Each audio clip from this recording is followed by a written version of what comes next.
మీరు ఉద్యోగం మారిన తర్వాత ఈపీఎఫ్ ఖాతాను పట్టించుకోవడం లేదా? అయితే ఈ వార్త మీకోసమే. ఏకంగా 21.55 లక్షల ఈపీఎఫ్ ఖాతాలు ఇనాపరేటివ్ గా ఉన్నాయని సమాచారం. వీటిలో ఒక్కో ఖాతాలో సగటున దాదాపు 40,000 వరకు డబ్బు ఉందట. అంటే మీ పేరుతో కూడా డబ్బు ఎక్కడో ఉండిపోయి ఉండొచ్చు. ఉద్యోగం మారినప్పుడు చాలా మంది తమ పాత ఈపీఎఫ్ ఖాతాలో ఉన్న డబ్బును కొత్త ఖాతాకు ట్రాన్స్ఫర్ చేయడం మర్చిపోతుంటారు. కొందరు ఉద్యోగం వదిలేసిన తర్వాత ఆ డబ్బును క్లెయిమ్ చేయరు. ఇలా చాలా కాలం ఎలాంటి లావాదేవీలు లేకపోతే ఆ ఖాతాలు ఇనాపరేటివ్ గా మారతాయి. కానీ ఇక్కడ ముఖ్యమైన విషయం, ఇనాపరేటివ్ అంటే డబ్బు పోయిందని కాదు.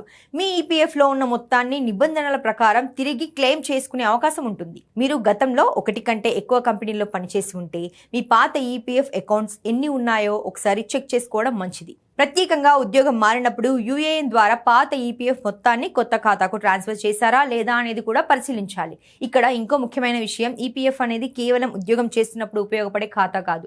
ఇందులో మీ కాంట్రిబ్యూషన్స్ తో పాటు ఎంప్లాయర్ కాంట్రిబ్యూషన్, వడ్డీ కూడా చేరుతుంటాయి. కాబట్టి పాత ఖాతాలు చిన్న మొత్తం ఉన్న సంవత్సరాల తర్వాత అది మంచి మొత్తంగా మారే అవకాశం ఉంటుంది. అందుకే ఒకసారి మీ యూఏఎన్ ఈపీఎఫ్ పాస్బుక్ చెక్ చేసుకోండి. మీ పేరుతో పాత ఈపీఎఫ్ ఖాతాలో డబ్బు ఉండిపోయిందేమో తెలుసుకోండి. మీకు కూడా పాత ఈపీఎఫ్ ఖాతా ఉందా? కామెంట్స్ లో చెప్పండి. ఇలాంటి మనీ అప్డేట్స్ కోసం ఎన్టీవీ బిజినెస్ ను ఫాలో అవ్వండి.